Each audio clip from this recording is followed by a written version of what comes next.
इसीलिए हमें आत्माभिमानी बनने की मेहनत करनी है। आत्माभिमानी कैसे बनना है, क्या बनना है, उसके बारे में डिटेल में बताया था। अब एक दूसरे टॉपिक के ऊपर चर्चा करेंगे। हमारी जो स्थिति बिगड़ती, स्थिति को अगर शक्तिशाली बनाना चाहते हैं, उसके लिए अपने संस्कार को बदलो। संस्कारों के वश होने वालों की स्थिति बिगड़ जाती है, इसलिए संस्कारों का परिवर्तन करना। संस्कार दो प्रकार के, एक तो खुद के संस्कार और दूसरा होता है आपस के संस्कार। कभी कभी क्या होता है,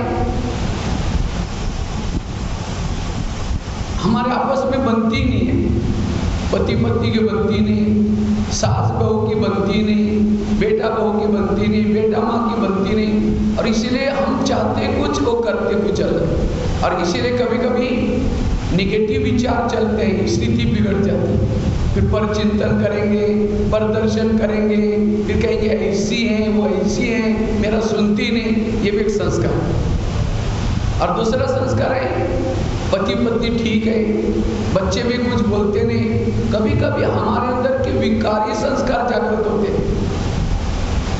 ये आवाज ठीक नहीं आ रही, क्या बात है? कम नहीं गूंजता है।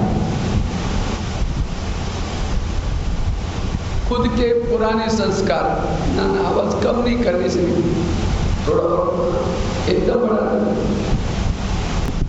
तो बात चल रही थी संस्कार परिवर्तन।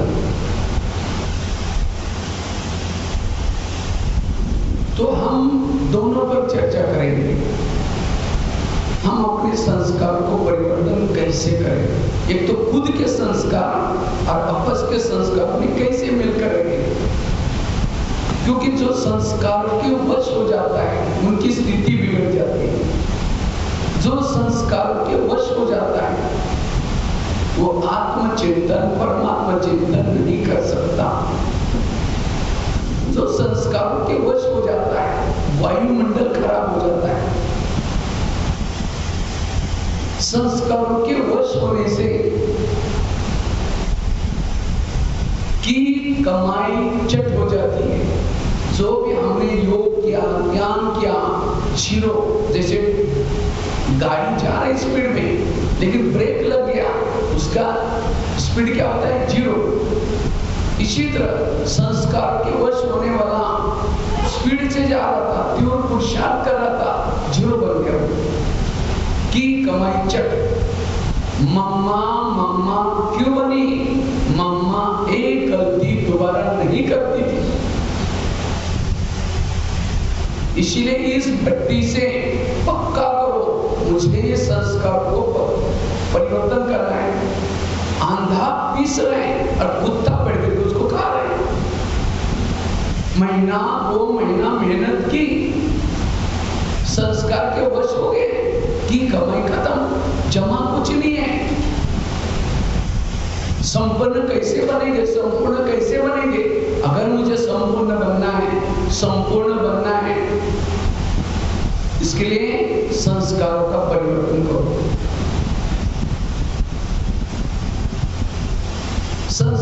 संस्कार के वश होने वाला खुश नहीं रहता, वो निराश रहता है, दिल खाता है। कहते बाबा ये मेरे से क्या हो रहा है? मैं बीके बना हूं, मैं ज्ञान में चलता हूं, तो भी मेरे से ऐसा क्यों हो रहा है? वही एकदम उसका आत्मविश्वास कम हो जाता है। बाबा के लगता है बाबा भी मुझे मदद नहीं कर रहे। इसलिए उस संस्कार को परिवर्तन करो। तो सबसे पहले अगर मैंने संस्कार को नहीं बदला, याद रखना, मैंने संस्कार को नहीं बदला, एक दिन आएगा ज्ञान से चले जाएंगे। और ये भी नहीं समझना संस्कारों के वश होते यहाँ आना ही बंद करो, कभी नहीं सोचना। कृष्ण अर्जुन को कहता है, हे अर्जुन, ये युद्ध करते करते तो तुम हार भी जाओगे तो भी स्वर्ग में जाओगे, जीत जाओगे तो ऊंचा पद मिलेगा। छोड़ना का संकल्प नहीं लेना, आते रहो, लेकिन उसको परिवर्तन करो, मुझ पद मिलेगा। एक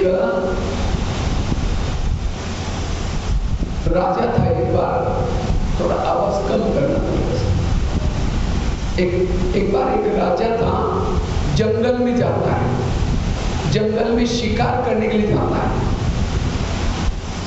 बस ठीक है, जंगल में जाता है तो शिकार नहीं मिली उसको, लेकिन एक भिखारी मिल गई। भिखारी बड़ी दिखने में सुंदर थी, अच्छी थी।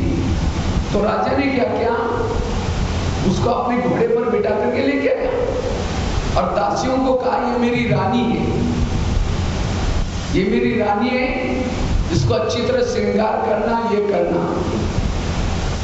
भिखारी तो भिखारी थी, फिर भी राजा ने ला करके दिए हैं। तो दासियों ने क्या किया, उसको नहलाया अच्छी तरह, मखमली ड्रेस पहना दिया, सिर पर ताज पहना दिया, गहने पहना दिया, 36 प्रकार का भोजन ला करके दिया। लेकिन भिखारी को लगता है ये लोगों ने मेरे सिर पर टोकरा क्यों रखा है, क्योंकि भिखारी तो कभी ताज पहना ही नहीं, वो ताज को निकाल करके फेंक दिया, गहने भारी लगते निकाल करके फेंक दिया, मखमली ड्रेस में नींद नहीं आ रही, निकाल करके अपना जो पुराना है उसको पहन लिया। अब 36 प्रकार का भोजन, गुलाब जामुन, रसगुल्ले, अब भिखारी ने कभी गुलाब जामुन देखा ही नहीं, वो निकाले, कहते काला काला क्या रखा, ये फेंक देती, रसगुल्ले भी फेंक देते, रोटी देख करके बड़ी खुश हो जाते, वाह ये कोई खाने की चीज है, क्योंकि जिंदगी में उसने क्या खाया था, सूखी रोटी खाई है। तो अपना पुराना ड्रेस पहन लिया, वो रोटी को टुकड़े बनाती है, दीवार को चिपकाती है और एक कटोरा लेकर के कहते हैं, माई भिक्षा दो माई, और उसी टुकड़े को लेकर सिखाते। तो राजा को दासियों ने जाकर बताया, आपकी रानी ऐसी ऐसी करती है, वो पूरा गंदे कपड़े पहने, ये किया है। तो कहा कि तुम लोगों ने उसको सब कुछ दिया ना, हाँ दिए। तो राजा आकर के खिड़की से देखा, बदबू आने लगी, उसको बुलाया, तुम ये क्यों कर रहे ऐसा, कहते मुझे यही अच्छा लगता है। तो राजा ने उसको घोड़े पर बिठाया, वापिस जंगल में गए, लेके गया, छोड़ के वापस आया। ये कहानी किसी और की नहीं, हमारी अपनी कहानी है। आज हम भी दुनिया में भटक रहे थे, भगवान सुख दो, शांति दो, तो भगवान की नजर हमारे पर पड़ी और भगवान ने क्या किया, वहां से उठा करके सेंटर पर लाया, 7 दिन तक नहलाया, इतने गंदे बने थे, जिम्मेवारी का ताज पहना दिया, फरिश्ता का ड्रेस पहना दिया, ज्ञान के अन्य गहने पहनाया, 36 प्रकार का ज्ञान, मुरली क्या है, 36 प्रकार का भोजन है। लेकिन हम क्या करते हैं, वो फरिश्ता का ड्रेस निकाल लेते हैं, चमड़ी का पहन लेते हैं, जिम्मेवारी का ताज निकाल लेते हैं, तो बाबा को अच्छा लगेगा, बाबा कहेगा तुमको जाना तो भले जाओ। इसलिए अपने संस्कार को बदलो, संस्कार को परिवर्तन। बाबा के अच्छे बच्चे थे, ज्ञान वो करते थे, लेकिन आज वो है नहीं, चले गए। क्यों गए, उन्होंने संस्कार को नहीं बदला। तो आप लोगों को तो अंत तक रहना है ना, या बीच में जाना है, इसलिए रहना है, संस्कार को बदलो, संस्कार परिवर्तन। तो सबसे पहले अपने खुद के संस्कार को कैसे बदलना है, उसके डीप में चलते हैं हम लोग। सबसे पहले आप अपने जीवन में क्या करो, एक एनालाइज करो, काउंसलिंग करो, एकांत में बैठ करके। मेरे अंदर बचपन में 9 साल से लेकर के ज्ञान में आने तक कौन से संस्कार थे वो चेक करो। सभी को अपना अपना 9 साल के बाद जीवन याद है ना, याद है सबको। तो 9 साल से लेकर के ज्ञान में आने तक मेरे जीवन में कौन से गलत संस्कार थे, गंदे संस्कार थे जो हम चाहते नहीं थे, तो भी हमने उसे भूले कि उसको एकांत में बैठ करके लिखो। उसके बाद ज्ञान मिला, बाबा का ज्ञान मिला, सब कुछ मिला, समझ आई कि गलत है, ये ठीक है, ये पाप है, ये पुण्य है, तो भी मेरे कभी कभी कौन से संस्कार जागृत होते हैं वो भी चेक करो। ज्ञान में आने के बाद, इतना ज्ञान होने के बाद ये पाप है, पुण्य है, पता है, तो भी मेरे कौन से संस्कार जागृत होते हैं वो चेक करो। और मुझे तो लगता है ज्ञान के पहले वाले संस्कार और अभी के संस्कार वही, अभी उसका रूप बदल गया, अभी ज्यादा रूप में नहीं आते, कभी संकल्प में, कभी कभी कर्मों में, कभी कभी आता है, लेकिन आता है वही है। और ये है मेरी बीमारी, ये है मेरे संस्कार, और मुझे यही पूर्ण करना है, यही मेरे परिवर्तन का आधार है, यही मेरे सुख शांति का आधार है। उस संस्कार को बदलो। कैसे अपने बीमारी को ढूंढना है, समझ में आया? मेरी बीमारी क्या है? जैसे हॉस्पिटल में जाते हैं, जब हॉस्पिटल में जाते हैं दवाई कौन से मांगते हैं? कौन सी दवाई मांगते हैं? बोलते आपके पास जितनी टैबलेट है ना वो सारी मुझे दे दो, टैबलेट सारी लेकर खा लो, तो क्या हो जाएगा? उल्टा परिणाम हो जाएगा। इसी तरह बाबा की मुरली भी क्या है? एक डिस्पेंसरी है, इसके अंदर काम की, क्रोध की सारी टैबलेट्स है। हमें उस मुरली से वही टैबलेट लेना है जो मेरी बीमारी। ये है मुरली सुनने का तरीका। अपने संस्कारों को बदलो। तो उस कड़े संस्कार को कैसे बदलना है? जैसे युद्ध होता है, युद्ध में क्या होता है? इधर अर्जुन है, इधर दुर्योधन है, तो अर्जुन किसको तीर लगाता है? दुर्योधन के और भी सेना लड़ रहे, उनको कभी तीर नहीं लगाएगा। ये युद्ध का नियम है। इसी तरह हमें भी क्या करना है? हम क्या करते हैं? हम कहते हैं मैं ज्ञान में चलता हूं, मैंने इसको छोड़ा, ये संस्कार को छोड़ा, इस संस्कार को छोड़ा, लेकिन वो एक बाकी है, और जो बाकी है जब अटैक करता दोबारा कड़े संस्कार को परिवर्तन करो। भीष्म पितामह क्यों हार गया था? शास्त्र पता है ना सभी को, पढ़े होंगे। भीष्म पितामह हार क्यों गया? क्यों हार गया? महारथी था, उसके सामने शकंडी आया। शकंडी कौन था?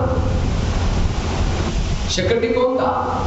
कहते हैं पांडवों में से किसी की शादी करनी थी और इसलिए अंबा और अंबाली को उठा के लेके आया, और जब उठा के लेके आया, एक के साथ शादी की, दूसरे के साथ नहीं की, और वो तो किसी के साथ करने वाली थी, लेकिन अपने बल जोड़ने के ऊपर उठा कर लेके आया। तो उसने प्रतिज्ञा की, दोबारा उसने स्वीकार नहीं किया, उसने प्रतिज्ञा की चाहे मुझे कितने भी जन्म लेने पड़े मैं इसका बदला जरूर लूंगी। और वही अंबा और अंबाली के में से एक थी, शकंडी के रूप में आई थी।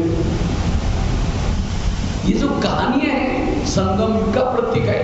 तो हमारे कड़ा संस्कार कौन है जिसको जन्म जन्मांतर हमने यूज किया था? जब कभी तनाव में आए, जब कभी शांति की आवश्यकता हुई, हमने क्या किया? उस संस्कार को यूज किया। और आप ज्ञान में आए, हम उसको भगा रहे हैं, वो संस्कार करता है तो मेरे को भगाते कैसे हो? तुमने मुझे जन्म जन्मांतर से यूज किया, मैं तेरे को हरा कर छोड़ूंगा। इसलिए कभी कभी हम बाबा को क्या बोलते हैं? बाबा माया को भगाओ ना। एक शास्त्रों में एक घटना थी, कौरव, राक्षस और देवता विष्णु के सामने खड़े थे। तो देवता क्या बोलते विष्णु जी को? ये असुरों को भगाओ ना। उस समय असुर क्या बोलते हैं? इन देवताओं को पूछो, जब हमारी जरूरत पड़ी इन लोगों ने बुलाया और आप कहते भगाओ, हम क्यों जाएंगे? इसी तरह माया भी क्या करते बाबा को, बाबा बोलते बाबा इन लोगों ने, तुम्हारे बच्चों ने जब मेरी जरूरत पड़ी मुझे यूज किया और आपको कहते आप भगाओ, तो बाबा को भी सिर झुकाना पड़ता है। और बाबा कहता है तुमने बुलाया, तुम ही भगाओ, मैं क्यों भगाऊंगा फिर। इसलिए इस संस्कार को परिवर्तन करना है। तो परिवर्तन करने के लिए क्या करें, उसके लिए 5-6 युक्तियां सुनाता हूं। पहली युक्ति है अमृत वेला। उस संस्कार के बारे में बाबा को सुनाओ। आवाज थोड़ा और कम करो, थोड़ा और कम। अमृत वेला क्या करो, बाबा को सुनाओ। अमृत वेला बाबा को सुनाने से उस संस्कार का प्रभाव थोड़ा कम हो जाएगा। लास्ट तक माताओं को आवाज आ रहा है अभी? लास्ट सबको आवाज आ रहा है? हाथ खड़ा करेंगे जिनको आवाज आ रही है, हाथ ऊंचा करेंगे। लास्ट वाली माताएं आ रहा है जी, अभी गूंज नहीं रहा है। अमृत वेला बाबा को सुनाओ। जैसे हॉस्पिटल में डॉक्टर का आने का टाइम अलग अलग होता है, अलग अलग वार्ड में डॉक्टर आने का टाइम अलग अलग होता है। लेकिन जब डॉक्टर चक्कर लगाता है तो पेशेंट क्या करता है? पेशेंट उठ करके बैठता है और अपनी बीमारी क्या करता है, डॉक्टर को सुनाता है। अब डॉक्टर चक्कर लगा रहे, पेशेंट सोया पड़ा है, इलाज नहीं होगा। इसलिए डॉक्टर जब आने का टाइम है, पेशेंट अलर्ट होकर के बैठता है, अब डॉक्टर आने वाला है। इसी तरह ये दुनिया में एक हॉस्पिटल है और इस हॉस्पिटल में 4 वार्ड बने। कौन से? अमेरिका वार्ड, अफ्रीका वार्ड, ये यूरोप वार्ड, एशिया वार्ड। तो हम कौन से वार्ड में रहते हैं? एशिया वार्ड में। तो यहाँ डॉक्टर का बाबा का आने का टाइम क्या है? सवेरे 2 बजे से लेकर के 5 बजे तक बाबा चक्कर लगाता है इस एशिया वार्ड में। तो हमें क्या करना है? रोज 2 बजे से नहीं उठो, 3 बजे उठो, 4 बजे उठो और उठ करके बैठो। अब बाबा चक्कर लगाकर आप सोए रहेंगे, इलाज मिलेगा। और केवल उठना भी नहीं, पेशेंट उठा है और आंखें बंद करके बैठा है, दवाई मिलेगी। केवल बेड पर से उठना नहीं, आंखें खोल करके भी बैठना। और केवल आंखें खोल के भी नहीं बैठना। अब कोई डॉक्टर चक्कर लगा रहे और पेशेंट, इसलिए हमें उठ करके बाबा से बातें करना है। कई भाई बहन क्या करते हैं, अमृत वेला उठेंगे, कई तो बेड से उठे, कई तो उठते भी नहीं। अमृत वेला कौन कौन उठता है? हाथ खड़ा करो। अच्छा, सभी लोग उठते हैं। लेकिन आप उठने के बाद आपका कोई वीडियो बनाया जाए चुपचाप, आपको पता भी नहीं चले कोई आपका वीडियो बना रहे हैं और उसी वीडियो को आपको 10 बजे दिखाया जाए, ये आपका सवेरे का वीडियो है, क्योंकि मेरा है। मैंने ऐसे किया था, दीवार के सारे बैठे, मुंह खुला, आंखें बंद। 2 बार मच्छर अंदर भी गया और बाहर भी आया। इसलिए आंखें खोल करके बैठो, और खोल के भी नहीं। अब कोई मेहमान चक्कर लगा रहे, डॉक्टर चक्कर लगा रहे और पेशेंट उठ करके डॉक्टर के चेहरे का देखता है, वो कहे कि क्या हुआ? तो कई भाई बहन क्या करते हैं, बाबा के फोटो की तरफ देखते रहेंगे, झूमते रहेंगे, कुछ बोलते ही नहीं। तो दवाई कैसी मिलेगी? इसलिए बाबा को सुना। जैसे अब पेशेंट क्या बोलता है, डॉक्टर जी मुझे 2 बार उल्टी हुआ, मैंने कुछ खाया भी नहीं था गलत, आपकी दवाई खाई, परहेज भी किया, ये भी किया। इसी तरह बाबा को सुना, बाबा मैं कल अमृत वेला उठा था, मुरली भी सुनी थी, तो भी पता नहीं ये काम विकार के संकल्प चले, ये क्रोध आया, ऐसा ऐसा हुआ। सुना, जब बाबा को सुनाएंगे उसकी इलाज आपको मिलेगी। जैसे वो पेशेंट को जब डॉक्टर को सुनाता है तो डॉक्टर जाएगा ऑफिस में जाकर के किसी कंपाउंडर को, किसी नर्स को भेजेगा, नर्स को, और कहेगा फलाना वार्ड में फलाना पेशेंट है, दवा दे के आओ। जब आप बाबा को सुनाएंगे, बाबा भी क्या करेगा, मधुबन से किसी कंपाउंडर को भेज देगा, मधुबन वासी को, या फिर कोई टीचर महीने आएगी दूसरे सेंटर से, या आपकी बहन जी भी आपको मुरली के माध्यम से उसकी दवाई देगी। इसलिए बाबा को सुनाओ। एक भाई ने मुझे क्वेश्चन पूछा, कहते भाई साहब बाबा को सुनाने की जरूरत क्या है, बाबा तो भगवान है ना, बाबा को पता नहीं कि इस बच्चे को क्या प्रॉब्लम है। अब समझो डॉक्टर बीमारी के बारे में जानता है, लेकिन जब डॉक्टर के सामने पेशेंट आता है उस समय डॉक्टर पूछता है आपको क्या हुआ, उस समय पेशेंट थोड़ी बोलता है आपको पता नहीं मेरे को क्या हुआ, देखो और चेक करो। डॉक्टर को बीमारी को बताना पड़ता है। इसी तरह बाबा को भी सुनाओ, बाबा मेरे अंदर ये संस्कार है, मेरा ऐसा है, तब उसका दवाई मिलेगी। ये है पहली युक्ति। दूसरी है, अगर अपने संस्कार को बदलना है, मुरलियों की स्टडी करो,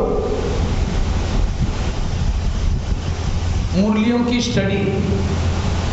आप लोगों ने सीढ़ी का चित्र देखा है सभी ने? 84 जन्म का सीढ़ी देखा है?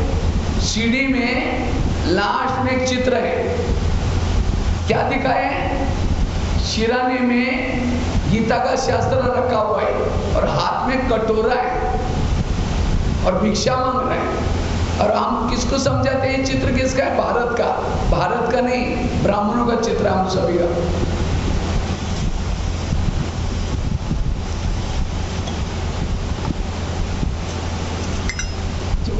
बड़ा नहीं है।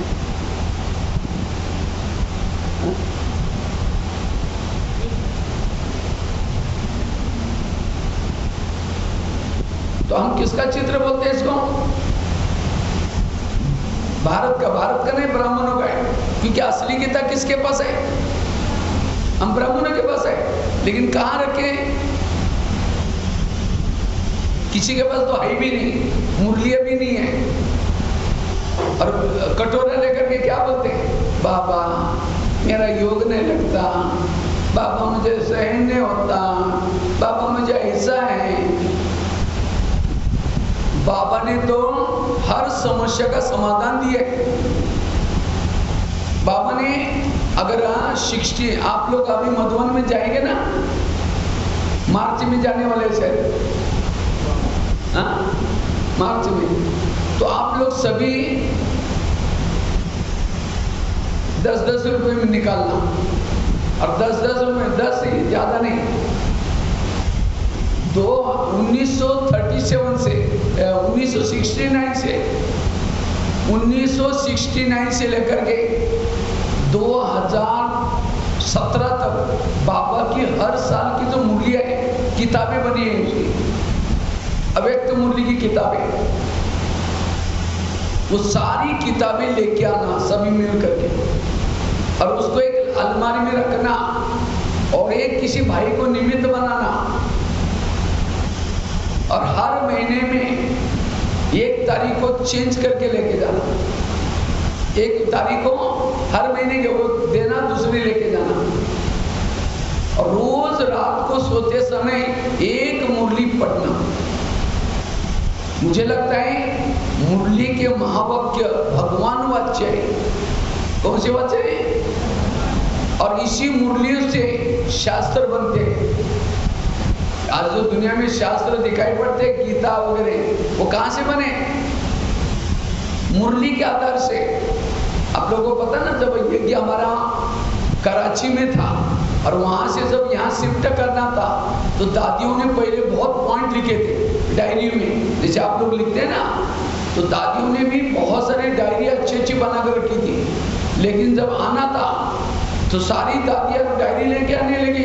बाबा ने कहा नहीं बच्चे, इसको है ना लोहे के बड़े बड़े बॉक्स बनाए लोहे के, और उसके अंदर भर दिया और खड्डा खोद करके उसके अंदर रख दिया।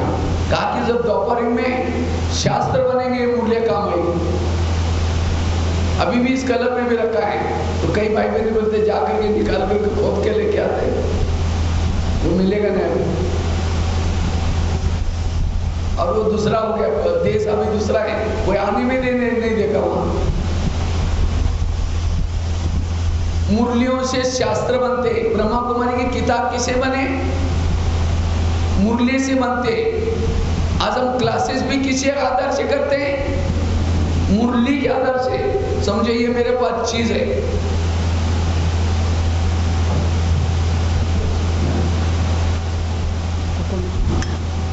ये मेरे पास चीज है।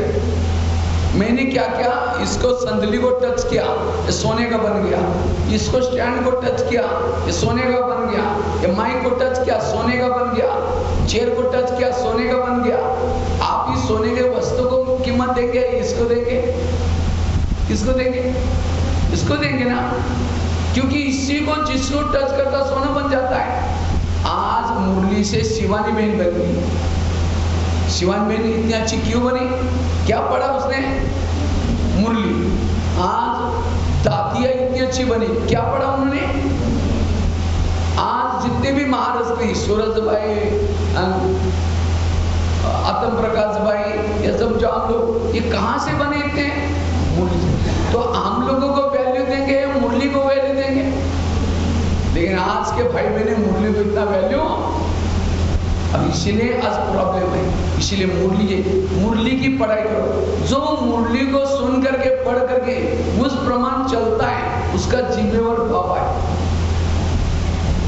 आजकल फेसबुक में, व्हाट्सएप में इतनी चटपटी बातें आ रही हैं, जो मूल मुरली के बातें उससे हम दूर हो रहे हैं। इसलिए मुरलियों की स्टडी करो। और मुझे लगता है जो मुरलियां चली है, काम विकार की अलग मुरलियां चली है, क्रोध वाली अलग चली है। लो, आपको जो संस्कार है उसी टॉपिक की मुरली पढ़ करके उसको धारण करो, अपने आप संस्कार बदलेगा। ये है संस्कार परिवर्तन का तरीका। जैसे मैंने कहा, सिर दर्द है, अब पेट दर्द की दवाई खाओ, ठीक होगा? इसीलिए हमें वही मुरलियां पढ़नी है जो हमारे प्रॉब्लम है। यह है संस्कार परिवर्तन। तीसरी युक्ति है, अपने निमित्त आत्माओं को भी, जो बाबा ने जिन आत्माओं को निमित्त बनाया, सेंटर की बहनों को, उनको भी आप अपनी कमजोरी सुनाओ। ये यहाँ से समझो रायपुर में कोई दूर नहीं है, वहां सभी बहन जितनी बड़ी बड़ी बहनें, कभी उनको भी आप पूछ सकते हैं। लेकिन हम क्या करते हैं, अगर कोई बहनें बोलते ना, भाई जी कैसे चल रहा है? बहन जी बहुत अच्छा चल रहा है। वो विकारों के वश हो रहे हैं, संस्कारों के वश हो रहे हैं, लेकिन क्या बोलता है? बहुत अच्छा चल रहा है। अगर संस्कारों को छिपाएंगे तो छिपाते छिपाते आप भी खुद छिप जाएंगे, ओम शांति हो जाएंगे। इसलिए संस्कारों को कभी भी छिपाओ नहीं, निमित्त आत्मा को सुनो। अगर अपना नाम सुनाने की शर्म आती है, कहीं को क्या लगता है, अगर बहनों को बताएंगे ना, बहन जी मेरे अंदर संस्कार है, उनको लगेगा अरे माता जी अभी भी ज्ञान में चलते हैं, इसके संस्कार ही नहीं बदले, इसलिए छिपाएंगे। अब समझो आपको फोड़ा हो गया तो क्या करते? छिपा करके घूमते।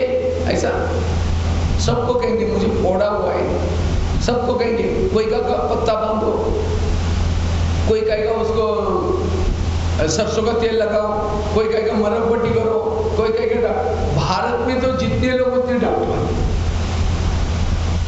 जब वो बीमारी हम नहीं छिपाते तो ये संस्कार की बीमारी क्यों छिपाते हैं? इसलिए संस्कारों को कभी छिपाओ नहीं। अगर अपना नाम बताने की शर्म आती है तो क्या बोलो? बहन जी मुझे किसी ने कुछ क्वेश्चन पूछा था, मुझे उसका जवाब नहीं आया, मैं उनको क्या बताऊं? है आपका, लेकिन आपको अपना नाम बताने की शर्म आती है, किसी औरों का नाम बताओ और उससे पॉइंट इकट्ठे करो। निमित्त आत्मा को सुनाना, यह तीसरी युक्ति। बीच बीच में ताली बजा रहे, जागते रहो। मुझे लगता है सब जागृत है, कोई भी सो नहीं रहा।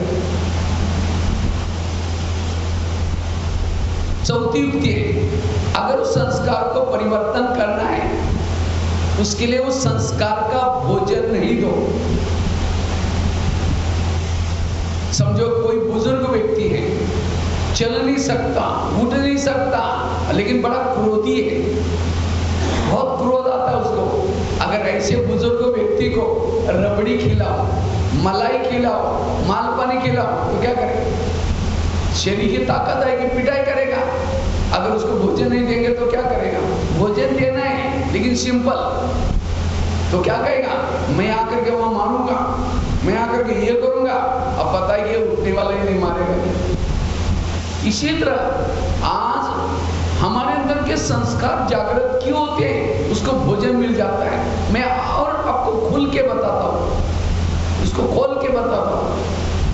समझो किसी के काम विकार के संस्कार है, और ऐसी आत्मा इंटरनेट के कोई मूवी देख रहे गंदी, फैशन कर रहे हैं, कोई फिल्में देख रहे हैं, कोई भड़का हुआ गीत सुन रहे हैं, कोई नॉवेल्स पढ़ रहे हैं, उस संस्कार को क्या दे रहे हैं? वो भोजन दे रहे हैं, और उससे संस्कार जागृत हो जाता है।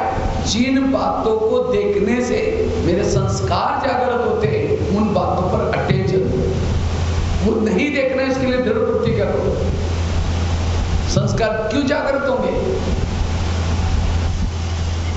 इसलिए संस्कार, वैसे तो मैंने जो शब्द यूज किया संस्कार परिवर्तन, संस्कार परिवर्तन शब्द गलत है। संस्कार हमारे कभी परिवर्तन नहीं होते। एक दूसरा शब्द ढूंढते हैं उसके लिए। कौन सा शब्द अच्छा है? समझो बिल्ली नहीं है तो चूहे बिल से क्या होते? बाहर आते। जैसी बिल्ली को देखते भाग जाते अंदर, जैसी गई फिर वापिस, माना चूहे क्या खत्म हो गए, अंदर घुसे।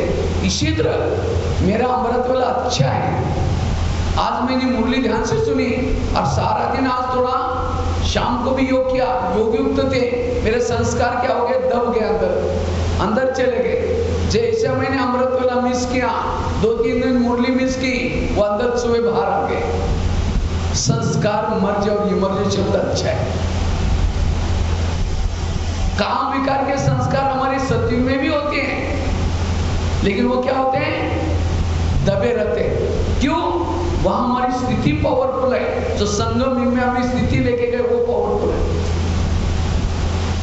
इसलिए संस्कार नहीं आते।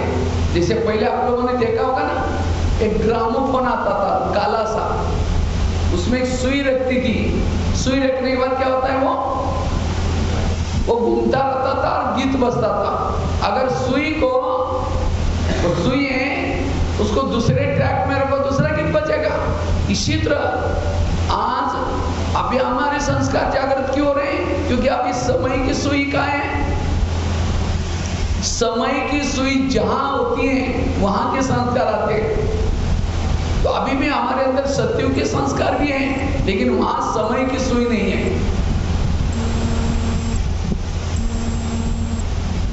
इसलिए समय को समझो।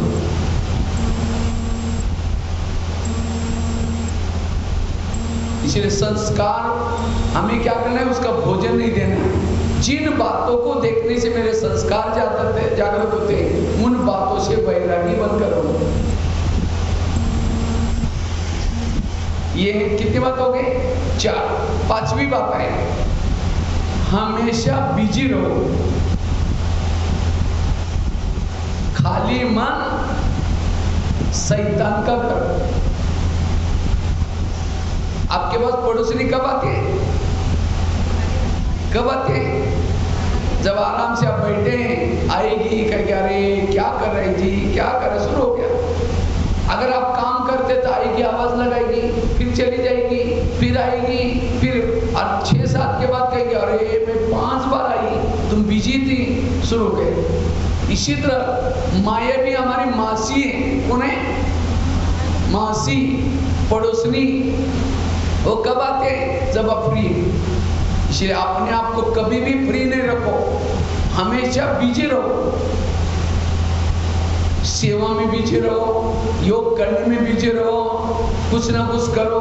अगर घर में फ्री है, सेंटर पर आओ, कोई करो ना, इतना बड़ा भवन बना हुआ है, कुछ ना कुछ सेवा करो। अगर वो नहीं तो बाबा के कमरे में बैठो, हमेशा बिजी रहो, लौकिक काम में बिजी रहो। जितना बिजी रहेंगे वो संस्कार मर्ज रहेगा। ये 5वीं युक्ति। 6ठी युक्ति है आत्म अभिमानी स्थिति, अशरीरी स्थिति की तपस्या करो। जितना अशरीरी स्थिति में रहेंगे, आत्म अभिमानी स्थिति में रहेंगे, वो संस्कार नहीं आएगा। क्योंकि आत्माभिमानी स्थिति में रहने से हमें सुख मिलता है। वो संस्कार हमें क्यों आता है? क्योंकि जब हम दुखी हो जाते हैं, तनाव, टेंशन में आते हैं, तब संस्कार आता है। अगर हम आत्माभिमानी हैं तो हमें टेंशन नहीं आएगा, हमें सुख मिलेगा, तो संस्कार फीका लगेगा। इसलिए आत्माभिमानी की तपस्या, साधना। और जैसे कहा ना, जिस घर में लाइट होते हैं वह भूत, जिस शरीर में आत्मा का भान है कोई भी कड़े संस्कार नहीं आएंगे। आत्माभिमानी स्थिति में रहना। ये कितनी युक्ति हो गई? 6ठी। 7वीं युक्ति है, अगर उस संस्कार को परिवर्तन करना है, मर्ज रखना है, उसके लिए श्रीमत का पालन करो। वो संस्कार क्यों आते हैं? जब हम श्रीमत का उल्लंघन किया। बाबा कहता है माया मेरी बेटी है, मौसी भी बोलता है, कभी क्या बोलता है? बाबा मेरी बेटी है और तुम मेरे कौन हो? बच्चे हो। तो माया और हमारा रिश्ता क्या हो गया फिर? क्या रिश्ता माया के साथ हमारा? भाई और बहन। कोई भी बहन भाई को कभी कभी थप्पड़ भी मारते। कब मारते? जब वो पिताजी का कहना नहीं मानता, अपनी होशियारी चलाता है। इसी तरह माया बहन में हमें थप्पड़ कब मारते हैं? जब हम अमृत वाला ढीला करेंगे, मुरली सुनने के लिए नहीं आएंगे, कोई ना कोई नियम का तोड़ देंगे, तो माया बहन थप्पड़ मारते, कहते भैया ज्यादा होशियारी कर रहे क्या? अगर रोज अमृत वाला उठो, रोज मुरली सुनो, रोज नियम प्रमाण चलो, तो माया ताली बजाते, वहां मेरा भैया कितनी अच्छी कमाई कर रहे हैं। इसलिए आपको कभी माया ने थप्पड़ मारी, आप गाल को पकड़ करके 3-4 दिन पहले अपनी दिनचर्या को चेक करो, जरूर मैंने कोई नियम को तोड़ा है। जब आप नियमों प्रमाण चलते तो माया तो ताली बजाते, वहां मेरा भैया। इसलिए नियमों के लिए विषम प्रतिज्ञा करो, कभी भी ईश्वरीय नियमों को तोड़ना नहीं है। कितनी युक्ति हो गई? 7। पहली कौन सी बताएं? अमृत वाला बाबा को सुनाना। दूसरा कौन सा बताया? मुरलियों की स्टडी करना। तीसरा कौन सा बताया? निमित्त आत्माओं को सुनाना। चौथी कौन सी सुनाई? उस संस्कार का भोजन नहीं देना। 5वीं हमेशा बिजी रहना। 6ठी आत्म अभिमानी की तपस्या। 7वीं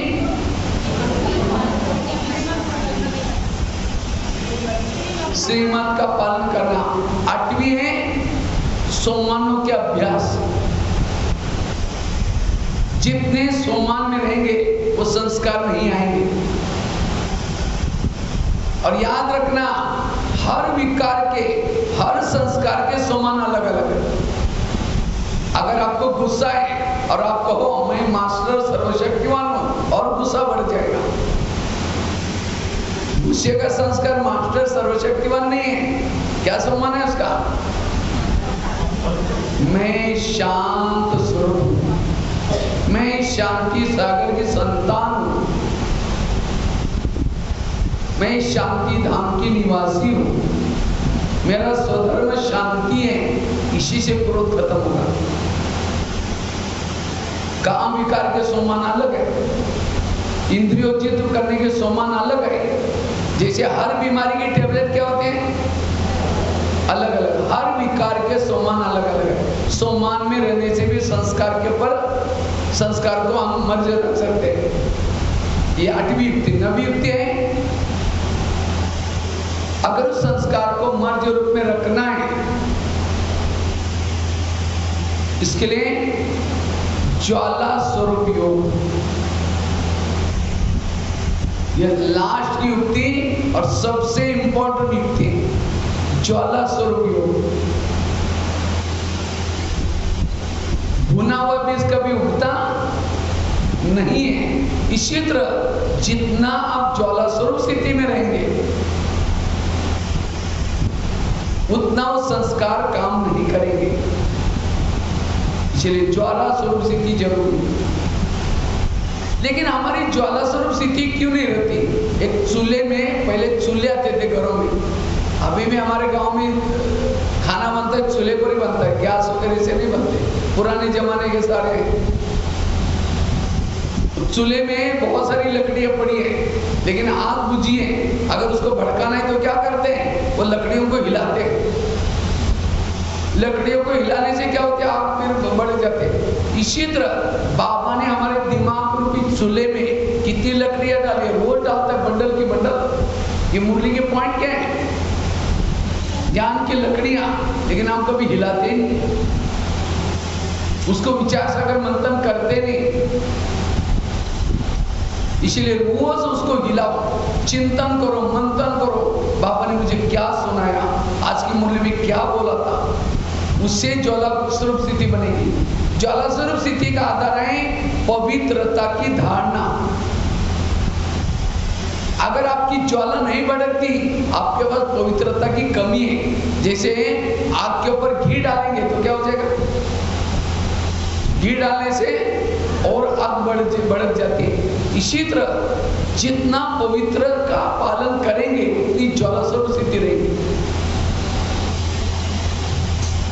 ज्वाला स्वरूप स्थिति का आधार है बाबा के प्रति प्यार उत्पन्न करना। हम जब योग में बैठते हैं, बाबा के प्रति प्यार ही उत्पन्न नहीं करते। बाबा ने मुझे क्या से क्या बनाया, कितनी पालना की, मुझे क्या ज्ञान की बातें याद करो। ज्वाला स्वरूप स्थिति से सुख मिलता है, परिवर्तन होता है, संस्कार दब जाते हैं। और लास्ट की युक्ति 10वीं, अगर संस्कारों को परिवर्तन करना है, मर्ज रखना है, उसके लिए अपनी कमजोरी को क्या करना? कमजोरी को, कमजोर संस्कार को परिवर्तन। और जो चीज अच्छी लगती है, आप कल पहले भी बीके बने थे, कल पहले बने थे बीके, 5000 साल पहले बीके बने थे। आप लोग कौन कौन बने थे? बाकी नहीं रहेंगे, इसी कलम में आए। अच्छा, पहले मैं यहाँ आया था, यहाँ आपके कुमारी में, उस समय कौन क्लास में थे? मैं पहले भी यहाँ इसी हॉल में क्लास किया था। उस समय कौन कौन थे? नहीं, यहाँ मैं इसी हॉल में क्लास किया था पहले। उस समय कौन कौन आए थे? हाथ खड़ा करो।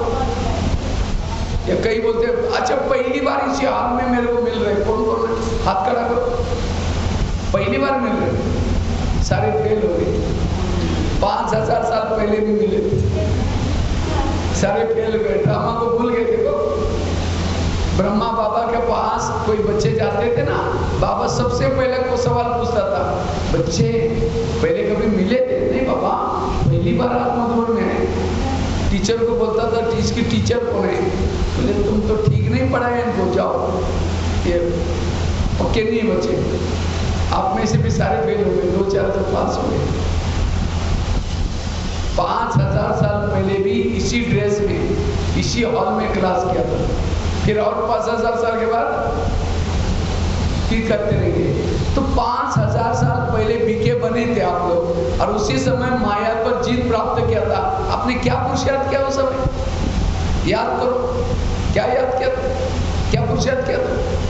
इस कल्प में जो स्थिति आपको अच्छी लगती है, जब मुरली चलते ना बस शरीर की कहेंगे आज मुरली बड़ा मजा आया, मेरे को बहुत अच्छा लगा, इसका मतलब इसी स्थिति से आप 5000 साल पहले पास हुए थे,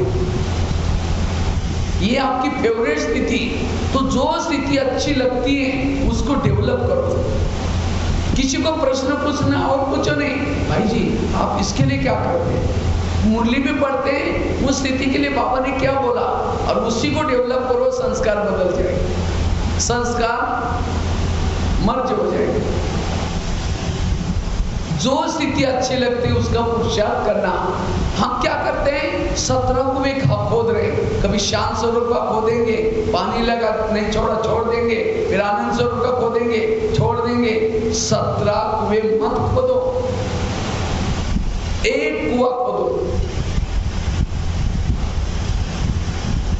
कोई एक स्थिति का अभ्यास करो। मैं मेरी खुद की बात बताता हूं। मैं जब पहली बार मधुबन में गया था तो क्लासेस चल रहे थे। आज किसी ने क्लास किया सर्व संबंधों का, और मुझे सबसे अच्छी स्थिति लगती थी आत्माभिमानी स्थिति। मैं उसका बहुत पुरुषार्थ करता था। मुझे जब आत्माभिमानी में रहता था, मुझे कोई प्रॉब्लम समस्या कुछ नहीं आती थी। जब मैं करता था तो किसी ने क्लास किया सर्व संबंधों का, तो मैंने दूसरे दिन से प्लान चेंज किया। आज एक दिन बाप का संबंध, एक दिन टीचर का संबंध, एक दिन गुरु का संबंध। 8-15 दिन के बाद मेरे को बहुत परेशान हो गई। मेरा योग लगना बंद किया, दूसरे के कमजोरी दिखना शुरू हो गया, माया आना शुरू हो गया। मैंने कहा ये क्या हो गया भाई, मैंने छोड़ दिया उसको। फिर आत्माभिमान करना शुरू किया। फिर किसी ने क्लास किया, मैं कभी 20 रुपये का घंटे में करता हूँ, घंटे में 80 का करता हूँ, घंटे में। तो मैंने भी शुरू किया। कुछ समय के बाद और प्रॉब्लम आए, तब मैं समझ गया जो मुझे जो अच्छी लगती है उसी स्थिति में जाना है। तो आपको जो स्थिति अच्छी लगती है उसी का पुरुषार्थ करो, तब वो संस्कार दब जाएगा, इससे आपको सुख मिलेगा। जैसे डॉक्टर्स होते हैं, एक होता आई स्पेशलिस्ट, आंखों का स्पेशलिस्ट, एक होता है हार्ट का स्पेशलिस्ट, एक होता है कान का स्पेशलिस्ट। इसी तरह आप भी कोई एक स्थिति के स्पेशलिस्ट बन जाओ, जिसको बाबा कहते हैं बच्चे अनुभवी बनो। क्योंकि लास्ट में विनाश का पेपर होगा, कितना समय का, 1 सेकंड का पेपर होगा।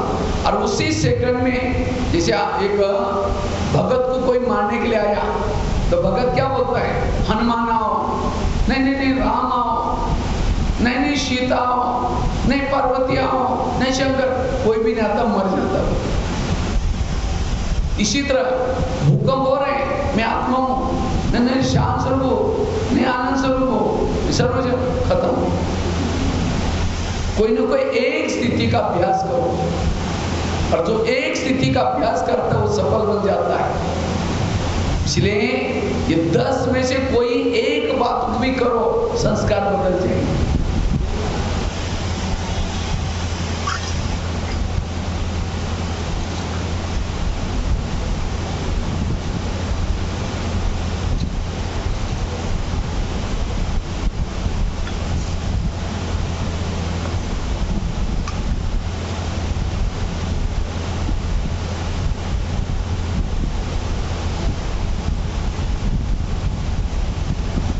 तो समझ गया, ये वाला पॉइंट बहुत गहरा टॉपिक है। आज संस्कार को बदलने की जरूरत है। जैसे कहा ना, मम्मा मम्मा क्यों बनी, एक गलती दोबारा नहीं करती। अगर संस्कार नहीं बदलेंगे, अंत में सजा खानी पड़ेगी।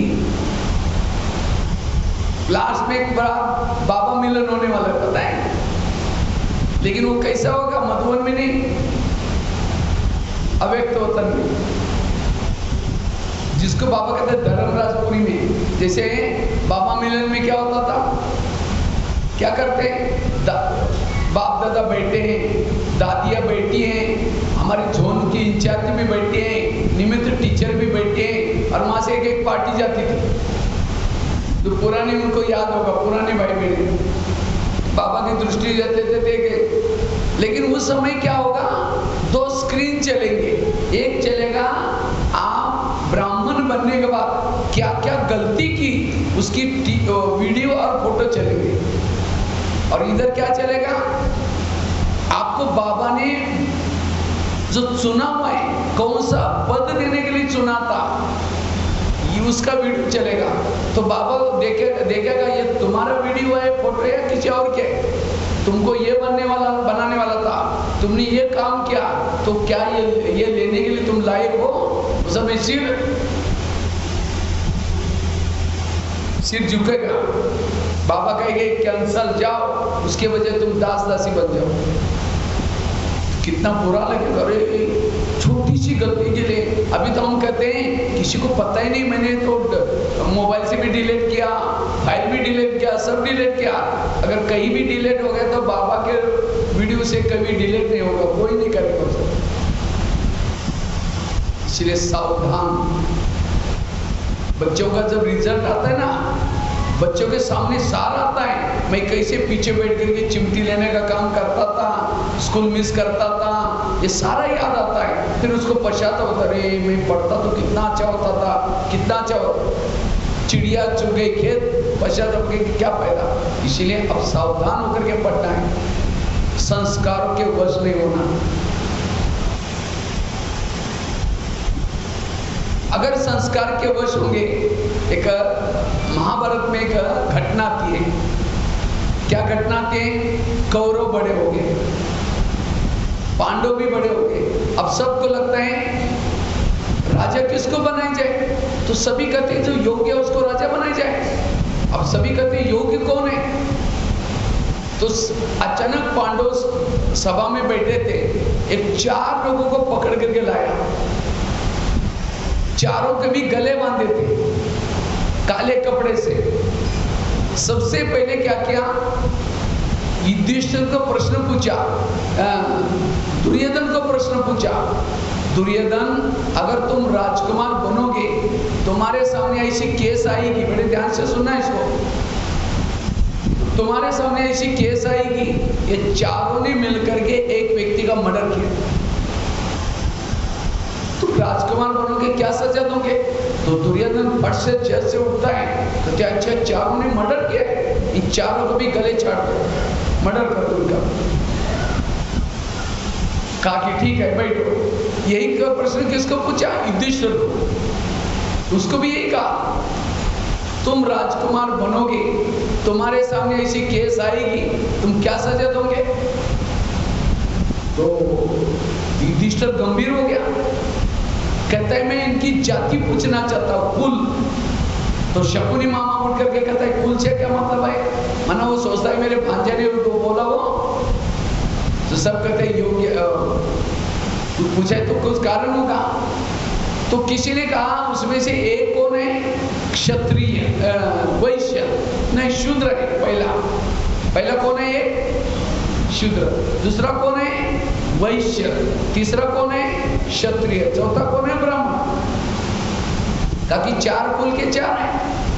तो युधिष्ठिर और गंभीर हो गया, कहते हैं इसमें जो शूद्र है उसको 2 साल की सजा दो, ये मर्डर में शामिल था।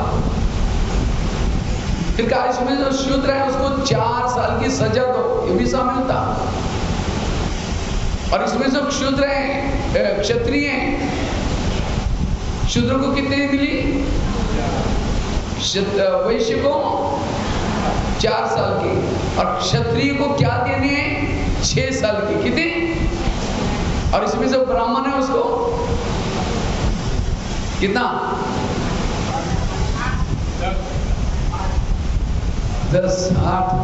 क्या बोला उसने? कहा कि इस ब्राह्मण को क्या सजा देनी है, मैं नहीं कहूंगा, या आचार्य द्रोण बैठे वही बताएंगे, मैं नहीं बताऊंगा। ब्राह्मण है, ज्ञानी है, तो भी मर्डर करने में शामिल था। ये जो रामायण महाभारत की कहानियां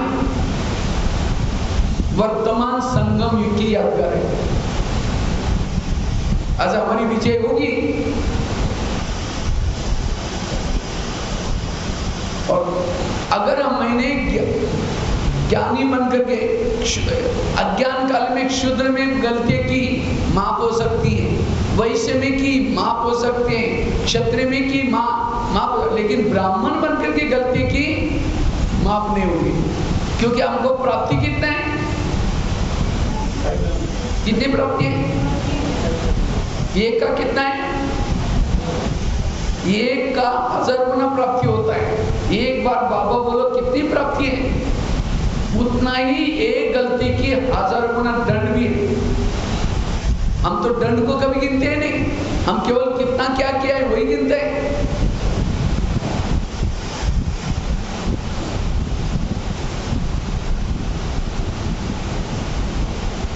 इसलिए बाबा कहते बच्चे क्या करो, ब्राह्मण बन करके कोई गलत काम। और एक महाभारत की मैं घटना सुनाता हूं।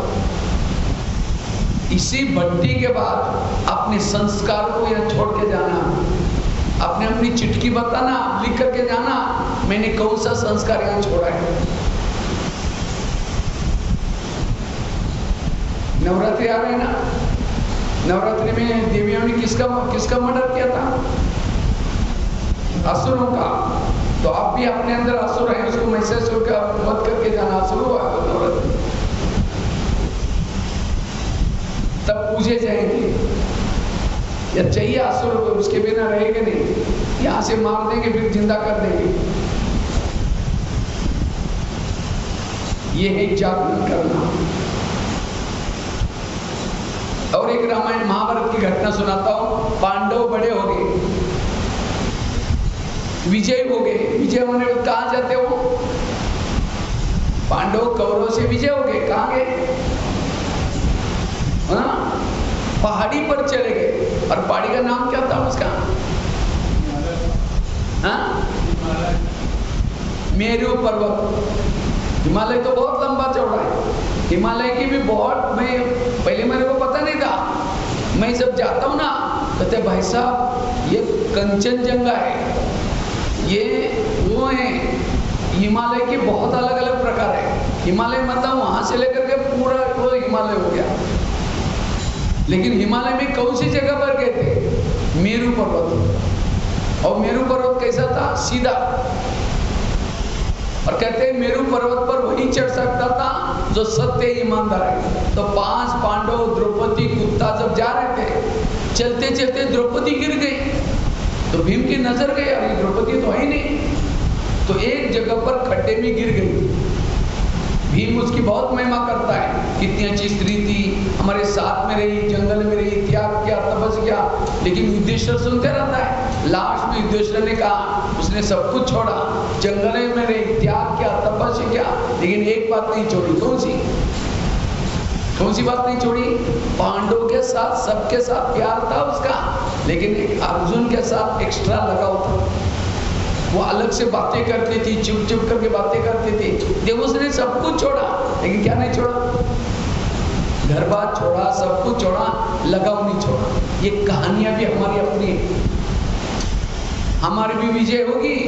विजय होने बाद हमें पांडवों को कहां जाना है, कहां जाना है, मेरू पर्वत, कहां, माउंट आबू, कहां जाना है, परम धाम। ये परम धाम कैसा है, सीधा है।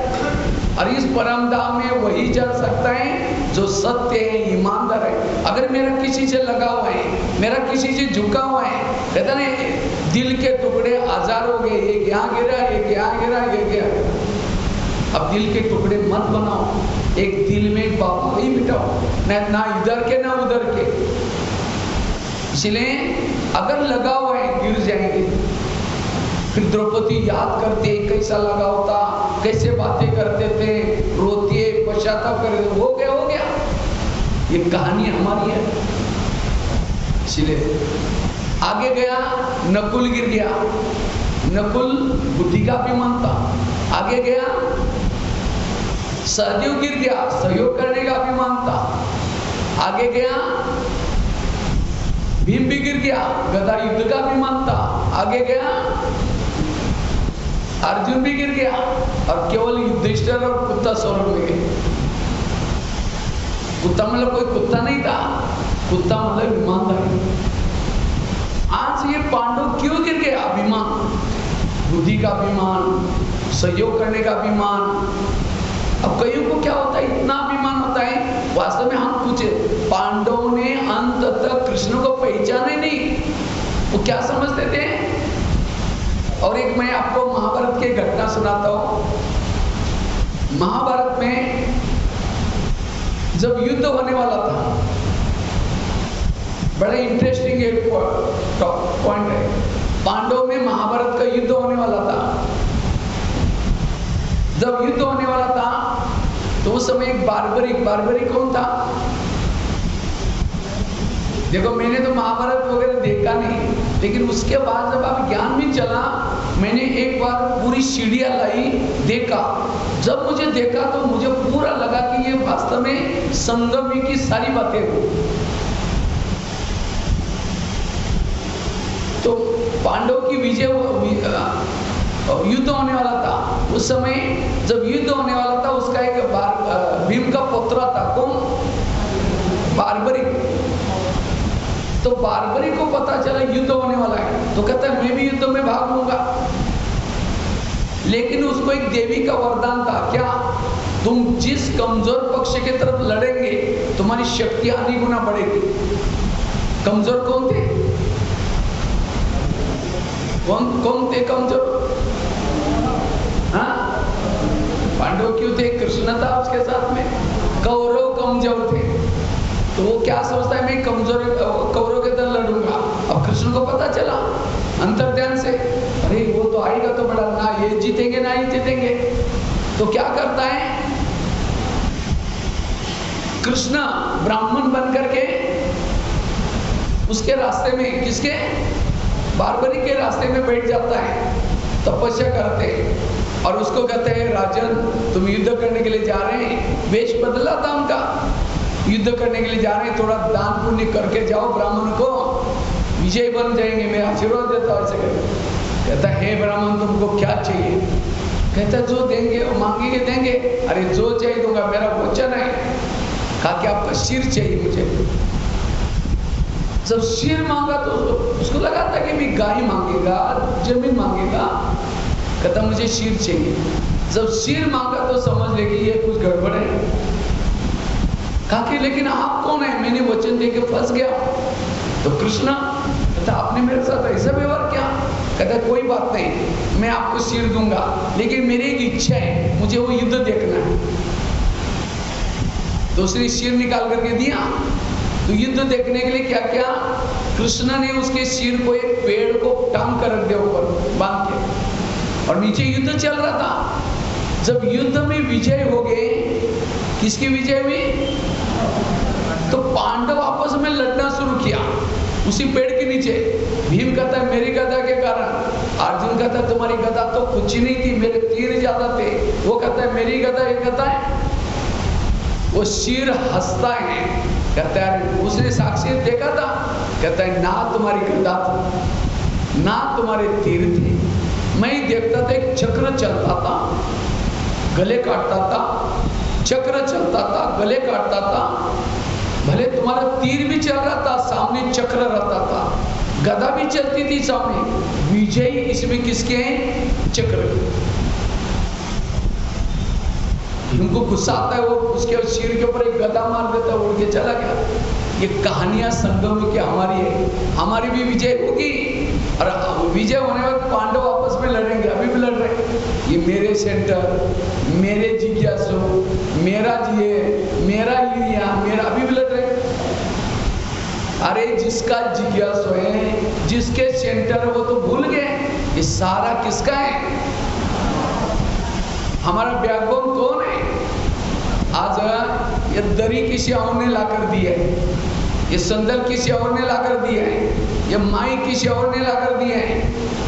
हम जो बोलते हैं, आवाज आ रहा है, खाना किसी और ने दिया है दान, हम तो कुछ नहीं कर रहे। कराने वाला बाबा, बाबा ना होता तो हम कोई काम के नहीं, इसलिए बाबा कराता है। इसलिए अभिमान कभी भी ना। जैसे कठपुतली देखा ना, कठपुतली क्या बोलते हैं यहाँ पोपट से? कठपुतली, हाँ,